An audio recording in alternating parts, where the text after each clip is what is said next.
Olá, meus amigos do curso SEISC. Meu nome é Paulo Furtado de Oliveira Filho, sou professor de Direito Comercial, de Direito Empresarial e atualmente, há 10 anos, também atuo na Vara de Falências e Recuperações Judiciais da Comarca de São Paulo. Não é?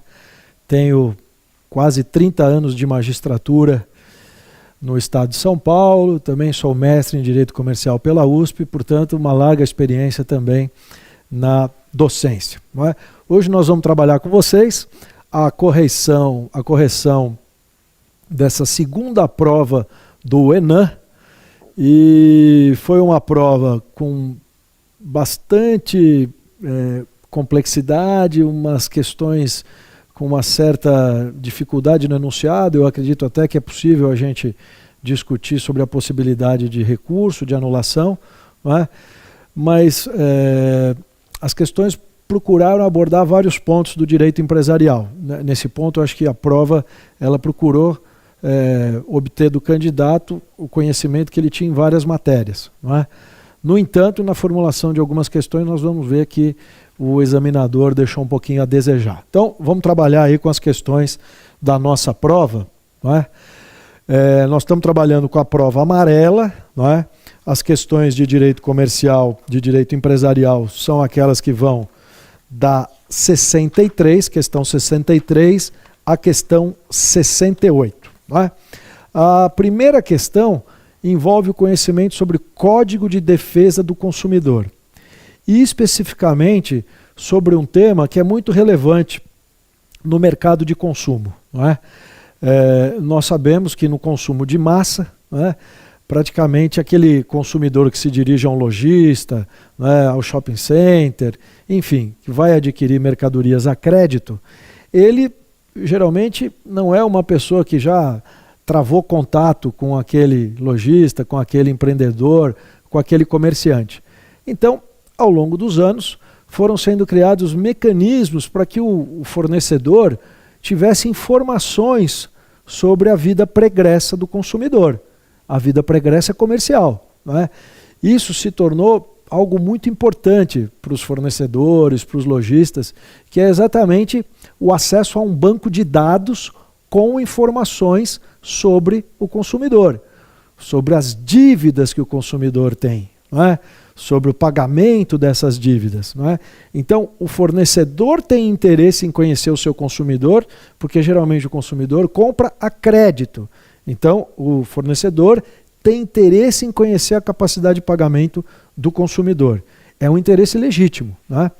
Ao mesmo tempo, o consumidor que necessita do crédito para adquirir produtos e serviços no mercado tem interesse em manter a integridade do seu nome, manter a sua boa reputação, manter os seus dados confiáveis, manter os seus dados de forma verdadeira.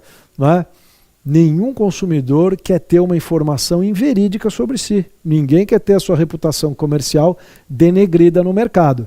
Então, é exatamente essa disciplina que leva em conta os interesses do fornecedor e do consumidor, que é objeto do questionamento nesta questão número 63. Não é? Então, basicamente, na questão 63, o que a gente precisa conhecer?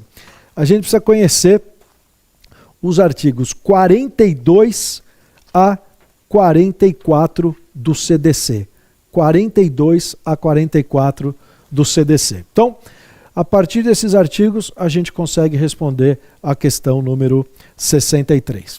Então, vejam só o enunciado. O Código de Defesa do Consumidor contempla regras de proteção ao consumidor no tocante à cobrança de dívidas e acesso às informações constantes de cadastros, fichas, registros e dados pessoais e de consumo arquivados sobre ele, consumidor, bem como sobre suas respectivas fontes. Assinale a opção que apresente corretamente uma dessas regras. Então vejam. Alternativa A. Cadastros e dados de consumidores devem ser objetivos, claros, verdadeiros e em linguagem de fácil compreensão. Perfeita. Né? Os cadastros de dados de consumidores devem ser objetivos, claros, verdadeiros e em linguagem de fácil compreensão, não podendo conter informações negativas referentes a período superior a 2 anos. Aqui está o erro. Por quê? Período superior a 5 anos. Então, eu posso ter informações claras, objetivas, transparentes e verídicas sobre o consumidor do período de até 5 anos, tá certo? Não 2 anos. Então, o erro estava aí neste período de 2 anos. Alternativa errada. B. Consumidor cobrado em quantia indevida tem direito à repetição do indébito? Claro, qualquer pessoa cobrada em quantia indevida tem direito a recobrar aquilo que pagou indevidamente. Mas onde que está o erro aqui na alternativa B? Por valor igual à quantia que pagou em excesso. Não. O erro é que não é valor igual, é o dobro. Então, o Código de Defesa do Consumidor também prevê, para até desestimular a cobrança indevida pelo fornecedor, que ele tem que devolver em dobro aquilo que cobrou indevidamente do consumidor. Então o erro estava aí. Alternativa C. Os órgãos públicos de defesa do consumidor manterão cadastros atualizados? Olha só que diferença aqui. Órgãos públicos de defesa do consumidor manterão cadastros atualizados de reclamações fundamentadas contra fornecedores de produtos e serviços. Órgãos públicos. Então, PROCON, por exemplo, tá? Aqui a gente já entra numa outra esfera de proteção. A proteção para o consumidor, obtendo informações sobre os fornecedores. É o outro lado da moeda, né? É o órgão público contendo informações das reclamações contra os fornecedores. Do mesmo jeito que aquele site Reclame Aqui também arquiva reclamações contra os fornecedores. Devendo divulgá-las pública e mensalmente. Errado. Anualmente. Então, novamente trabalhando com alguma informação equivocada com relação a ano. Alternativa D. Consumada a prescrição relativa à cobrança de débitos do consumidor, não serão fornecidas pelos respectivos sistemas de proteção de crédito quaisquer informações que possam impedir ou dificultar o novo acesso de crédito junto aos fornecedores. Correta. Alternativa correta.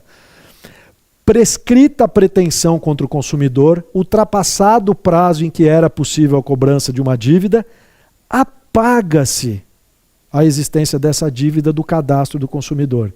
Por quê, gente? Porque eu não posso deixar permanentemente para sempre uma informação sobre uma dívida já prescrita. Se o credor não cobrou e passou o tempo para ele cobrar, não pode ficar registrado isso no cadastro contra o consumidor, tá?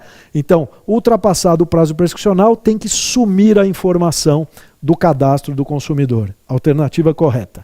E por fim, quanto à abertura de cadastro, ficha, registro, dados pessoais de consumo, deverá ser comunicada por escrito ao consumidor, perfeito, quando não solicitada por ele, no prazo máximo de 10 dias úteis. Errado. Então, a lei não prevê o prazo máximo de 10 dias úteis.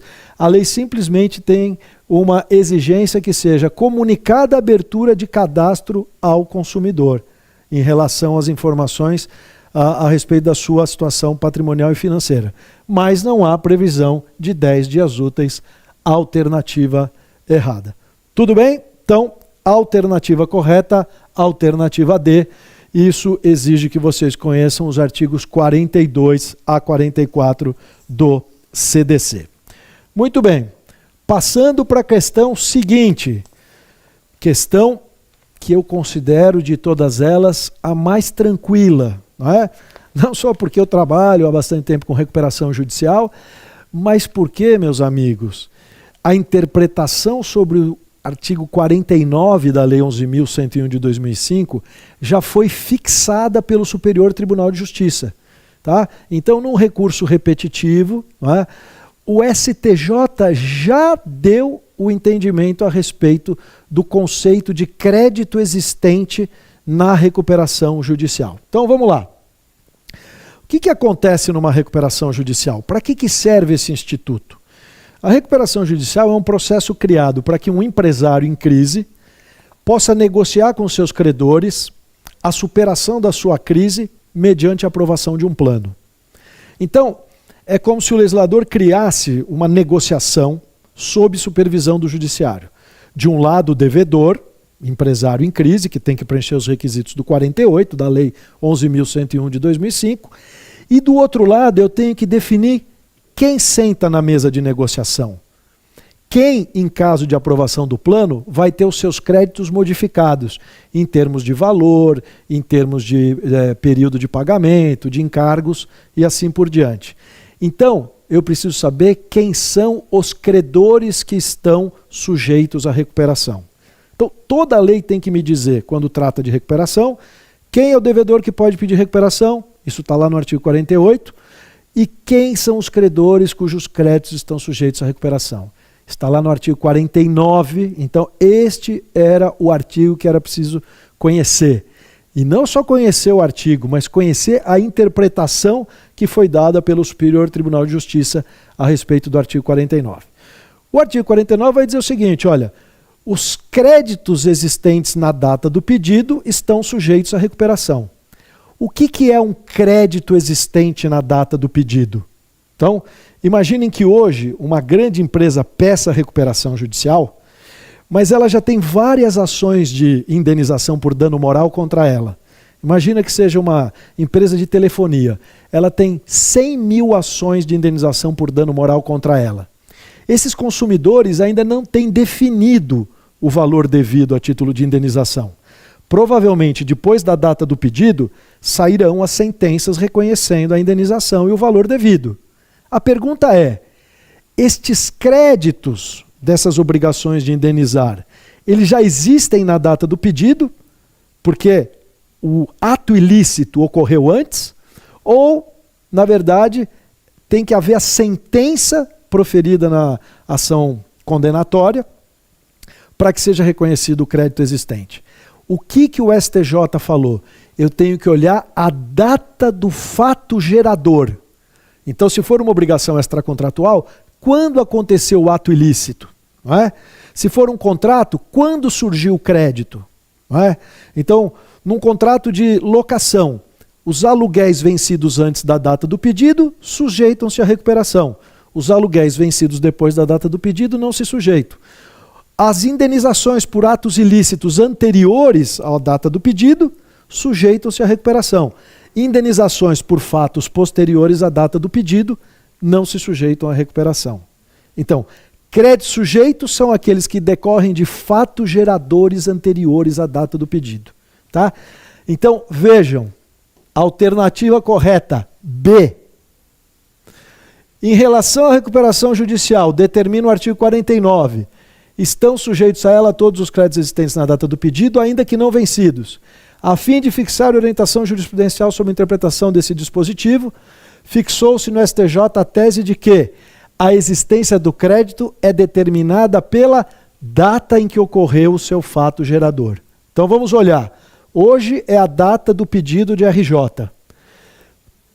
Se o fato gerador ocorreu antes,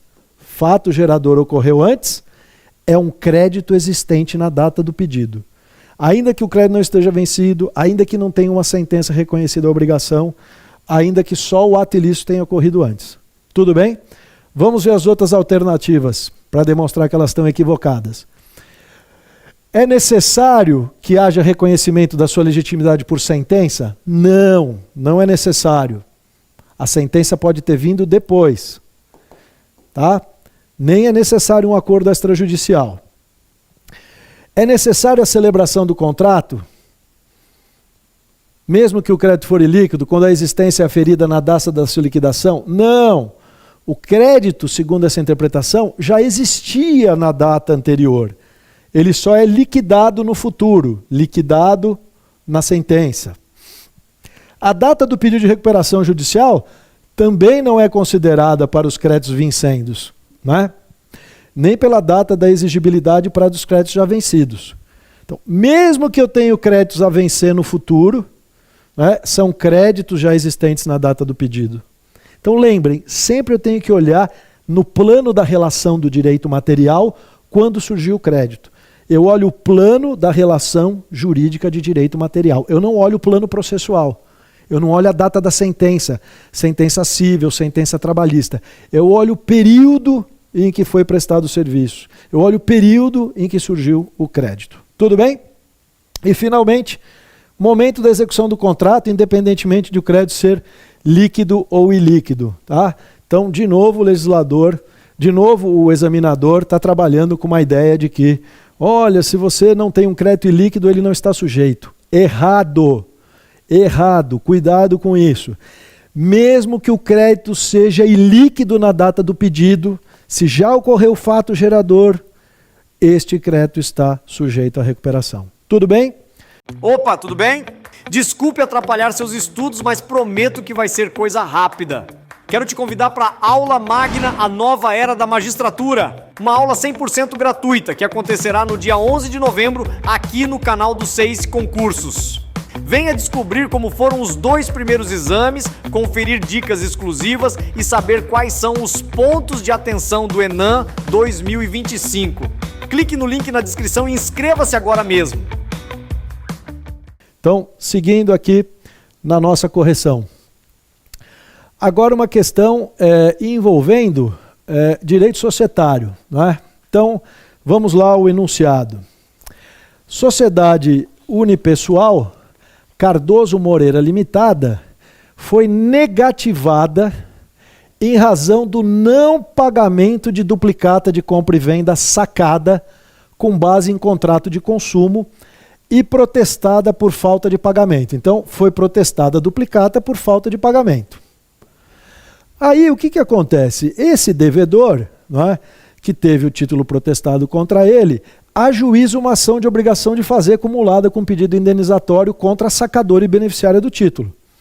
Sociedade Alfredo Wagner e Companhia Limitada. Esta autora da ação diz que já realizou o pagamento e pretende que a ré seja compelida a promover o cancelamento do protesto, tá? Mesmo assim, a ré não providenciou a medida e permaneceu a autora negativada. Então, esse enunciado me parece muito ruim, não é?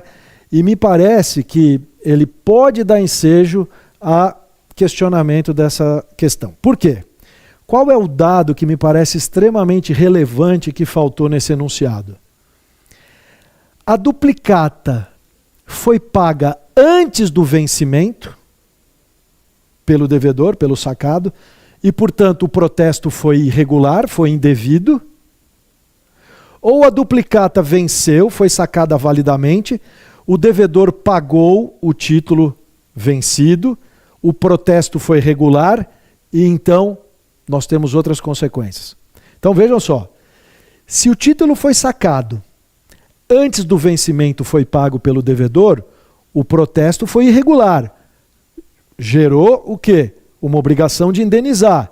E também gera para o credor que protestou indevidamente o dever de cancelar o protesto. Mas isso não está escrito ali. Faltou, na minha opinião, constar que este protesto foi feito regularmente ou indevidamente. A informação crucial era aqui dizer: a duplicata foi paga antes do vencimento ou foi paga depois do vencimento. Então, na minha visão, quando uma duplicata é paga antes do vencimento e o título é protestado, protesto indevido, obrigação de indenizar pelo credor, sacador, e também o dever dele cancelar o protesto. Agora, segunda opção, que na verdade é o que me parece que queria o examinador aqui.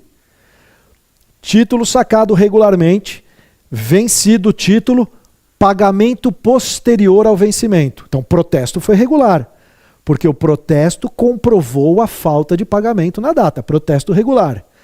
Se o devedor paga o título protestado depois do vencimento, depois do protesto, compete a ele, então, promover o cancelamento. É dele o ônus de cancelar o protesto. Ele pagou, ele se imune do documento que comprova o pagamento, ele se dirige ao tabelião de protesto e ele, então, requer o cancelamento do protesto. Tudo bem? Então, aqui, pressupondo que o protesto foi regular, que o título foi pago depois do protesto, compete ao devedor promover o cancelamento. Então, o autor não tem direito de exigir do réu, neste caso, o cancelamento. A alternativa correta é a E. A ré não deve ser compelida a promover o cancelamento do protesto, pois esse ônus é do devedor após a quitação da dívida, salvo inequívoca pactuação em sentido contrário. Tá? Faltou aqui escrever o seguinte: A ré não deve ser compelida a promover o cancelamento do protesto regular. O examinador está pressupondo que este protesto foi regular, que ele foi feito depois do vencimento, e aí então o protesto foi regular. As outras alternativas estão erradas porque sempre elas trabalham com aquela ideia de que, olha, pode ser que sim, que a ré seja compelida. Né? Então, primeira, a ré não deve ser compelida a promover o cancelamento do protesto. Até aqui tudo bem. Esse ônus é sempre do devedor, sendo nula qualquer pactuação em sentido contrário. Não. Direito disponível, gente. As partes, devedor e credor, podem pactuar em sentido contrário. Eu posso combinar com o meu credor, olha, eu pago o título protestado e você faz o cancelamento. Beleza, não tem problema nenhum. Mas se não houver pacto em contrário, prevalece a norma geral, que é que compete ao devedor efetuar o cancelamento do protesto após o pagamento do título, né? Sendo o protesto válido. Né? Outra coisa, ré está obrigada a promover o cancelamento do protesto por se tratar de dívida oriunda de relação de consumo, na qual a vulnerabilidade do consumidor é presumida. STJ já afastou isso. Não importa se a relação é de consumo ou relação empresarial.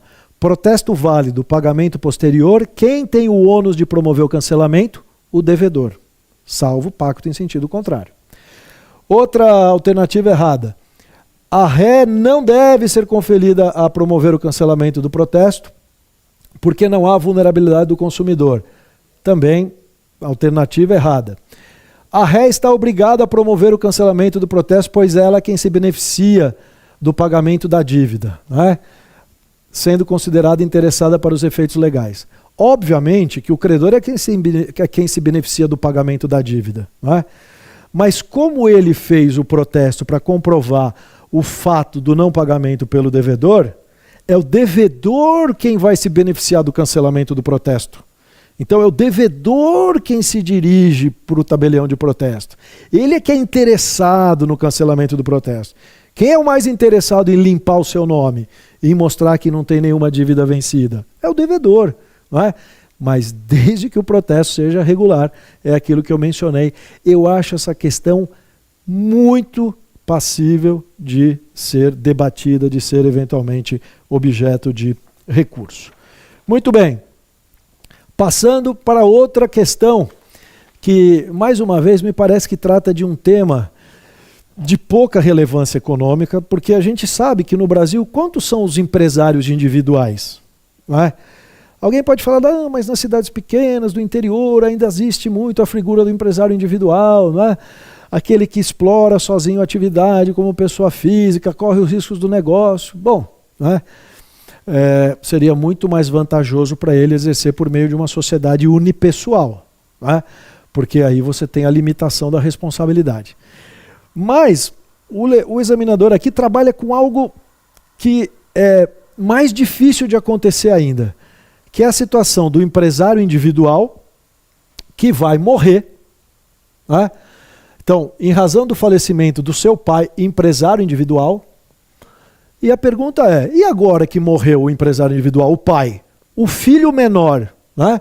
O menor relativamente incapaz, João, Câmara, assistido pela mãe, requer autorização em juízo para continuar a atividade empresária. Já está errado o enunciado aqui, gente. Outro erro. Ele não vai requerer o prosseguimento da sociedade empresária. Ele vai requerer o prosseguimento da atividade empresarial. Não é? Ele vai passar a explorar a atividade empresarial em nome próprio. E é esse o problema que a lei coloca.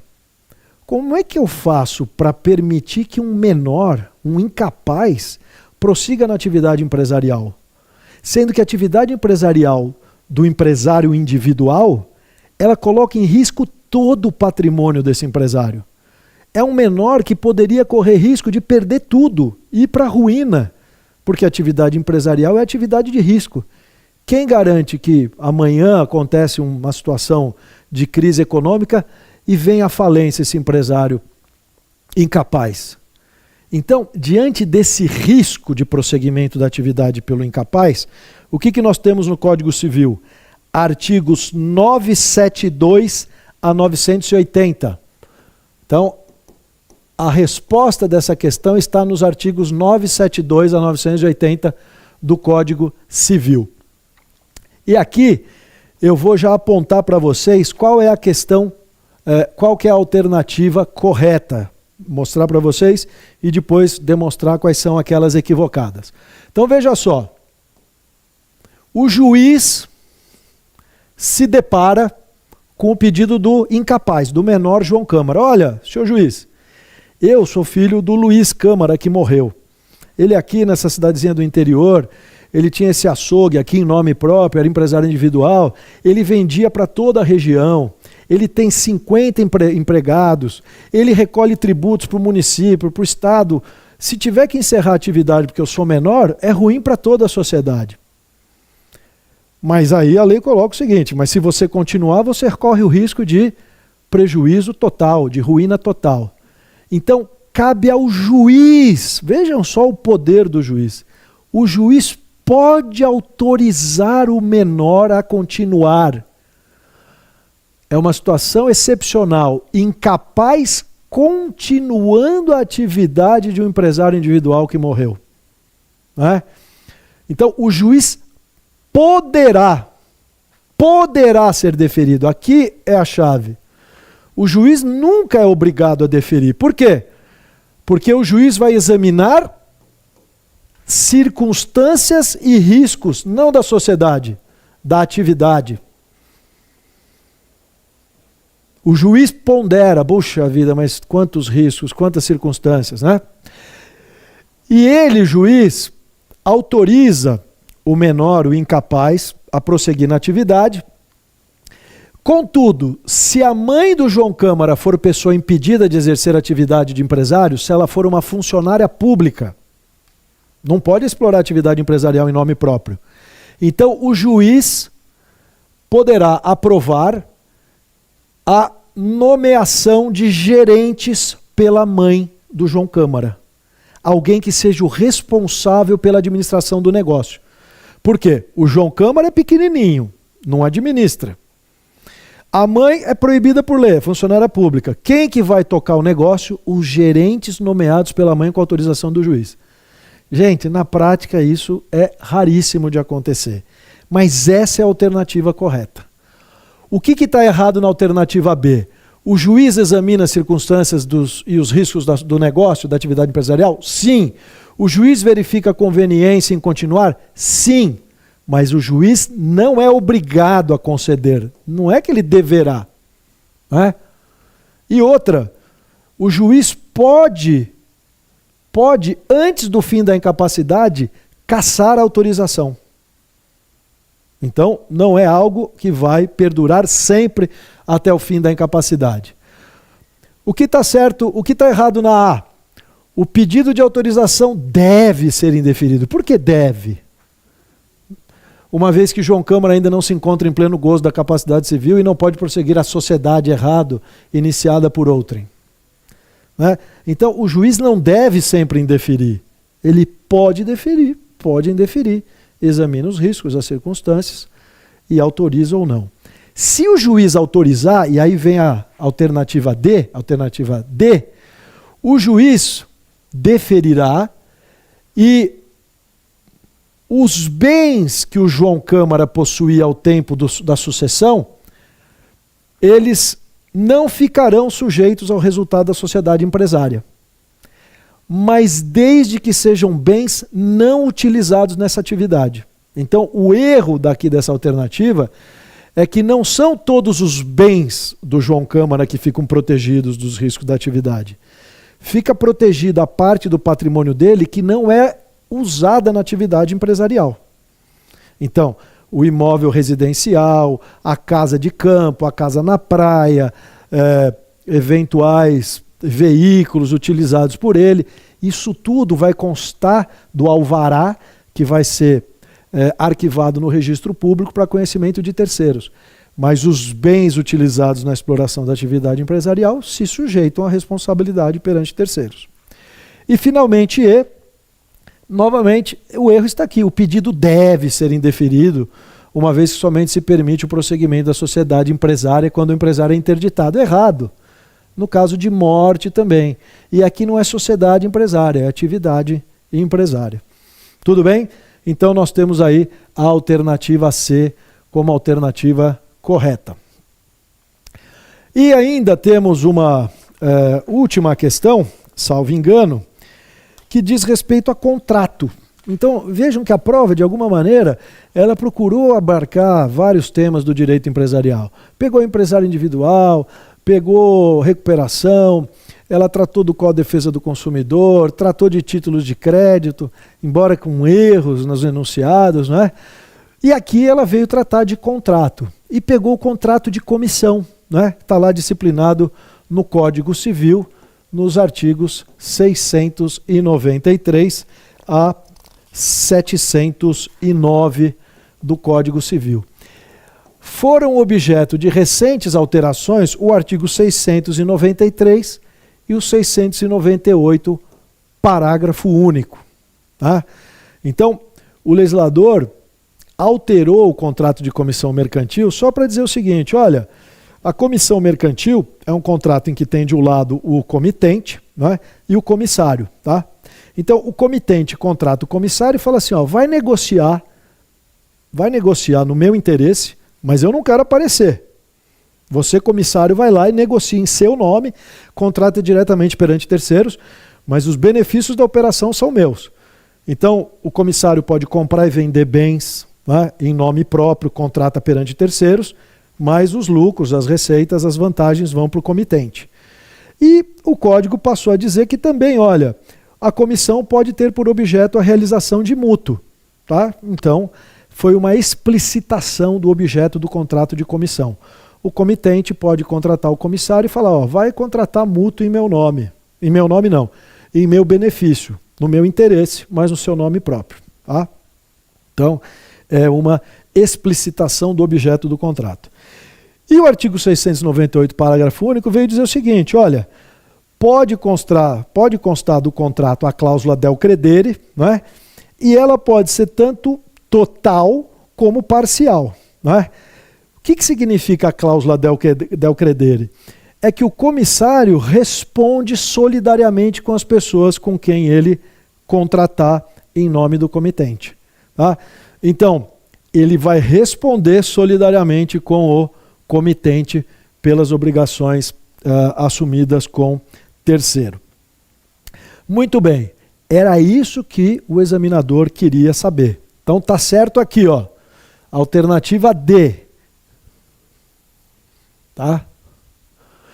Foi celebrado o contrato de comissão tendo por objeto a contratação de mútuo. Pode isso? Pode. Foi explicitado pelo 693. Tá? Contratação de mútuo pelo comissário à conta do comitente. Dele constando a cláusula del credere parcial. Parcial. Tá? É como se tivesse o seguinte no contrato entre o comissário e o comitente. O comitente fala o seguinte, você vai emprestar dinheiro aí no mercado, tá? E caso você contrate com pessoas e essas pessoas deixem de pagar o mútuo, você vai responder por 50% do que cada uma dessas pessoas deixou de pagar. Então, é uma forma de dar ao comissário maior responsabilidade na concessão do crédito, não vai conceder crédito para qualquer um, porque se alguém deixar de pagar, ele vai responder pela metade da dívida perante o comitente. Tá? Então, é válido o contrato de comissão tendo por objeto a realização de mútuo? Perfeito. A cláusula del credere pode ser pactuada total ou parcialmente? Perfeito. É isso que está lá no 693 e no 698, parágrafo único. Tá certo? Erros das alternativas anteriores. É nulo? Mentira, o contrato é válido. É nulo a cláusula del credere? Mentira, é válida. Tá? Contrato é válido? Sim. Vedada a cláusula de inclusão, vedada a inclusão de cláusula del credere? Mentira. Mentira que a cláusula del credere parcial é nula. Ela pode ser pactuada, não tem razão para proibir. Cláusula del credere é nula. Mentira. Cláusula del credere é válida e pode ser cláusula del credere total ou parcial. Tá certo? Então, espero que vocês tenham sucesso aí na correção das questões. Essas são as minhas primeiras impressões, ainda não temos o gabarito oficial, não é? Mas acredito que, salvo essas observações que eu fiz em relação a essas duas questões que poderiam suscitar alguma anulação, é isso que nós temos para apresentar para vocês. Então, uma boa sorte e até a próxima oportunidade.